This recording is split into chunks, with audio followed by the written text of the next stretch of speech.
From the University of Florida's College of Journalism and Communications, you're watching WUFT News.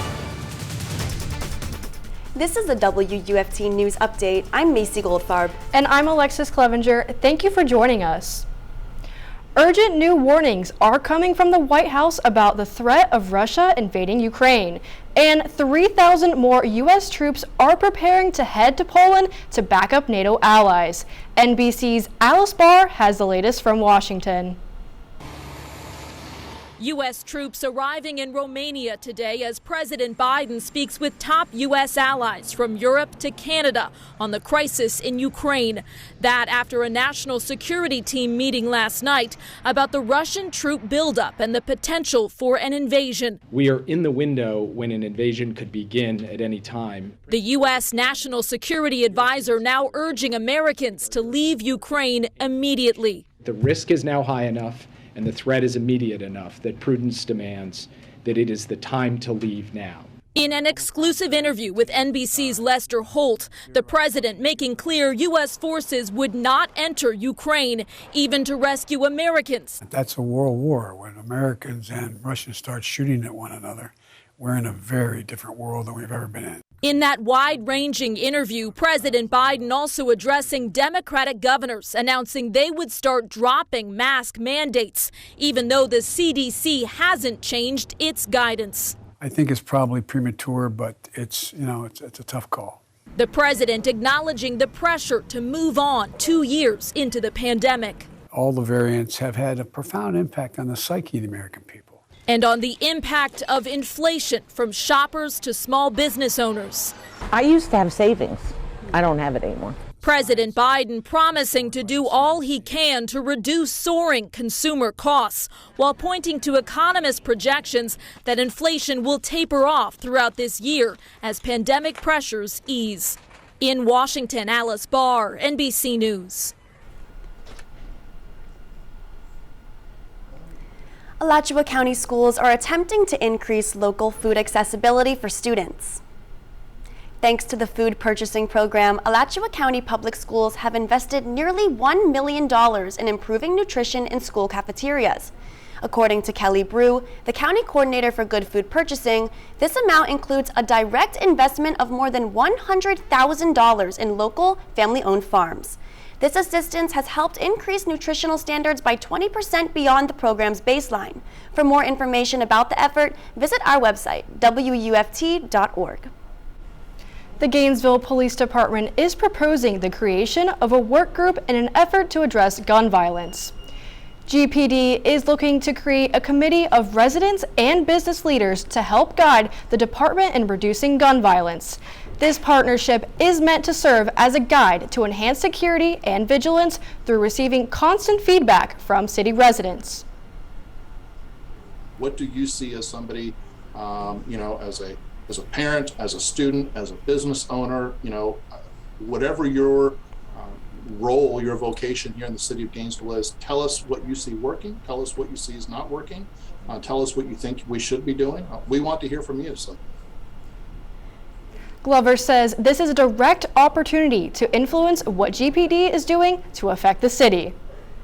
A school budget proposal in Tallahassee would punish the 12 school districts that resisted state policy on mask mandates. State Representative Randy Fine says 55 districts obeyed the law and should share in on the $200 million taken from the other 12 districts. The formula proposed would take $2 million away from Alachua County schools. Bigger districts would face bigger losses, with Orlando schools losing $16 million and Miami losing $71 million. Alachua County Superintendent Carly Simon wrote to the committee that it would cost jobs and harm education in general, including kids whose parents opposed the mask mandates. A Florida Senate committee passes a controversial bill to ban LGBTQ lessons in grades K through 3 and to require such content to be age appropriate for other grades. The bill is sponsored by Republican State Senator Dennis Baxley of Ocala. He says many parents want those discussions to occur mostly at home, not in school lessons. Governor Ron DeSantis supports the bill, saying schools should not be, quote, injecting these ideas of choosing your gender. Critics say the bill will silence teachers who otherwise could be a welcoming lifeline. LGBTQ Floridians like myself, we're a normal and healthy part of any society and any school. We exist in conversations about us, about who we are, about what our families look like. They're not dangerous conversations, and they don't need to be censored. And suggesting that they're dangerous or inappropriate, as Governor DeSantis has already done, it sends a really terrible message to some of our most vulnerable youth who really just need our support. Some lawmakers worry about a provision to let parents sue school districts over perceived violations. With nearly half of the Florida universities preparing for a presidential search, the Florida Senate approves a bill to provide much more privacy for applicants.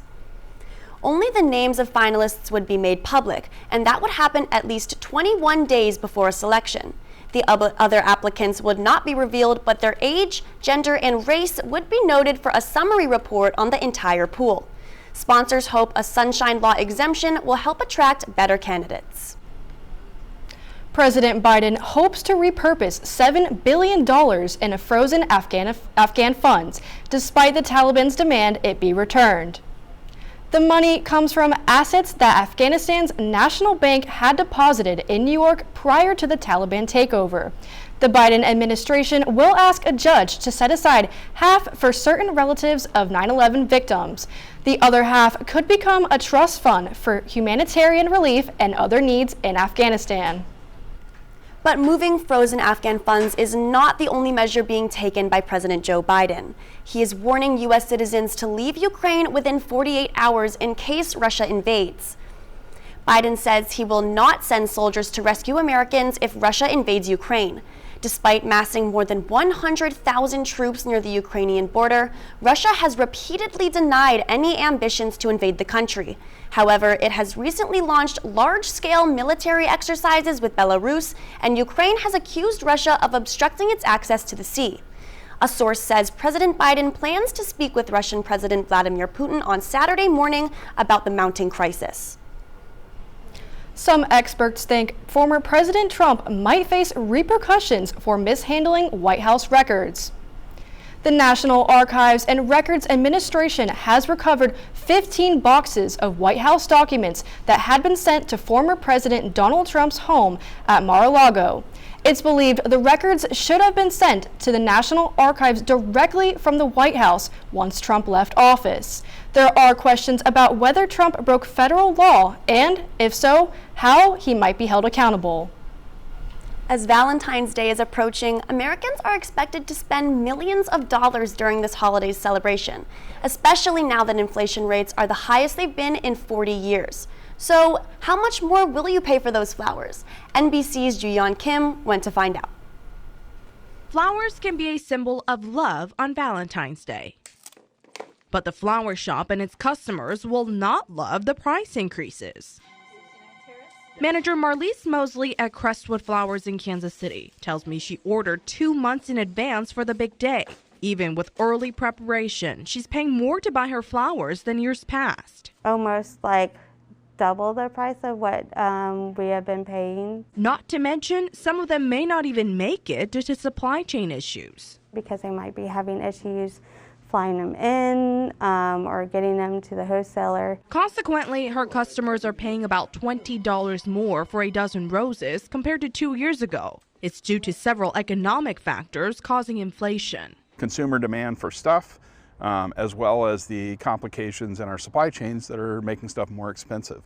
Supply chain economist Larry Wiggers says 7.5% inflation from January 2021 to last month is just the baseline. He says consumers can expect to pay an additional 20% during the holidays, say for a box of chocolates, wings, and an avocado for that famous guacamole dip. Normally, retailers would have been able to plan for that months in advance, but we don't have that bandwidth in our supply chains right now. There's not the space, there's not the labor available. Wiggers says it's difficult to put a dollar value to the price upticks for every item. A big part of that has to do with the effects of an unprecedented global pandemic. So then when we look at seasonal stuff after that, we always have to ask ourselves, well, how is this going to be different than years past because of COVID? I've really been enjoying the weather these past few days. Me too. I hope it stays warm through Super Bowl Sunday. Let's check in with Erica and Nicole at the UF Weather Center for your weekend forecast. Erica. So we've had sunshine and clear skies for your Friday, and that's ahead of a cold front coming along this weekend. But before I get to this weekend's forecast, let's take a look at our current conditions. Satellite and radar showing that high pressure system still off in the Gulf, keeping our conditions clear and dry here in Gainesville. Our campus cam showing just that, clear blue skies, and it's feeling like 70 degrees right here in Gainesville. But our actual temperature is around 72 degrees I'm going for in Gainesville, 75 in Ocala, 75 also for the Villages, and then off on the coast here we are sitting at about 70 degrees. So as we head into the evening, we're going to see a bit of a drop off here, not as much as we've been seeing the past couple of nights. We do have some clouds moving in though, so that'll be keeping our temperatures fairly warm, sitting in the lower 50s to upper 40s. So as you wake up tomorrow morning, we're going to be off to a chilly start, sitting in the upper 40s. I'm going for 47 in Gainesville, 48 in Ocala, and 50 for the Villages. Now take a look at this. Your high temperatures will be increasing about 15 or so degrees as we head into tomorrow afternoon. So sitting above average for this time of the year, 76 in Gainesville, 78 for Ocala, and 77 for the Villages. And that high pressure system will be dominating our area as we head into tomorrow, keeping those southerly winds persistent into our areas, bringing along that moisture ahead of that front. So your front will be coming along tomorrow afternoon. So taking a look here, let me time this out for you. So Saturday around 4 p.m., be aware there's going to be some pockets of showers, but nothing to worry about. There's just going to be some light to moderate rain, and as we persist into tomorrow night, we'll be getting some more rain chances will start to increase, and then into the overnight hours we'll have somewhat of a break from our showers as we head into dawn Sunday morning. And as that cold front continues to push south and east, those northerly winds will persist into our area, bringing along those cooler temperatures. So Super Bowl Sunday, we will start to clear up, along with on Monday, Valentine's Day will be nice and sunny. We'll be sitting in the upper 50s. And as we head to midweek, we will start climbing back up in our temperatures to the 70s and even the 80s by Thursday. Now to Alexa Harley with sports. We have a full slate of Gator sports this weekend, starting off with gymnastics. Number 4 Florida welcomes number 5 LSU tonight. While both teams sit undefeated this season, one will be served their first loss. This top 10 meet begins at 5:45. Gator softball season is on the horizon, and Florida is playing in the USF Rawlings Invitational, facing Illinois State at 5:30 tonight. Last season, the Lady Gators finished their year 45-11, losing to Georgia in the NCAA Super Regional.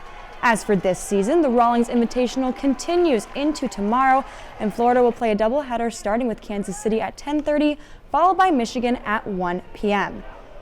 Switching from the diamond to the court, Gator men's hoops have a big matchup against 5th-ranked Kentucky. Last season, the Wildcats clawed at the Gators, winning 76-58. Currently, Florida is enjoying a cozy 4-game winning streak, looking to make it 5 tomorrow at Kentucky. Tip-off is at 4 p.m. And in case you forgot, Super Bowl Sunday is just 2 days away, with many former Gators gearing up for a chance to call themselves a Super Bowl champion. Fred Johnson, Vernon Hargraves III, and clutch kicker Evan McPherson will lace up for the Bengals, while Van Jefferson and Brandon Powell will take the field for LA. Super Bowl 56 kicks off at 6:30 p.m., followed by a stacked halftime show. And speaking of the halftime show, I know I'm really excited to see some older 2000 songs kind of come back to light in this halftime show. What about you guys? What's been your favorite performance? Well, the halftime shows are always the best part, and if I had to pick one, 2016 Beyonce joined by Bruno Mars during Coldplay's set. That was fantastic. My favorite was when J-Lo and Shakira took the stage. See, I'm going to give you guys a blast from the past. Back to 2001, I think. NSYNC was the headliner. Britney Spears and Aerosmith also joined in about halfway through, and this was back when Britney and Justin had just started dating. Mary J. Blige was there as well, and she will be there again this Sunday. I think that one mixed a lot of genres, and it was pretty iconic for the early 2000s. Well, thanks, Alexa. Now, let's find out who will be this year's headline artist. Ariana Psarakos has all the details and more on the latest entertainment news. Welcome to Entertainment News. I'm Ariana Psarakos, and today I'm going to fill you in on celebrity life and the drama that comes with it. This year's Super Bowl stage will be filled with talent from the 90s, making us all nostalgic. Eminem, Dr. Dre, Snoop Dogg, Mary J. Blige, and Kendrick Lamar will appear in the halftime show. The NFL is not paying the artists but will cover the cost of the production. Mary J. Blige, Snoop Dogg, and Eminem say it's the opportunity of a lifetime. Billie Eilish has found herself in a position no celebrity wants to end up in, arguing with Kanye West. Earlier this week, Eilish stopped the concert to make sure a fan was getting medical attention. The singer then threw shots at Travis Scott, which angered Kanye. On Instagram, he posted, "Trav will be with me at Coachella, but now I need Billie to apologize before I perform." Oscar nominations came out this week. Netflix's The Power of the Dog was top dog with 12 overall. The sci-fi epic Dune was close behind with 10 nominations, including Best Picture. I'm Ariana Psarakos, and that wraps up today's dose of entertainment news. And on the topic of Winter Olympics, did you know that a dad built a tiny skeleton run in his front yard for his children in honor of this sporting event?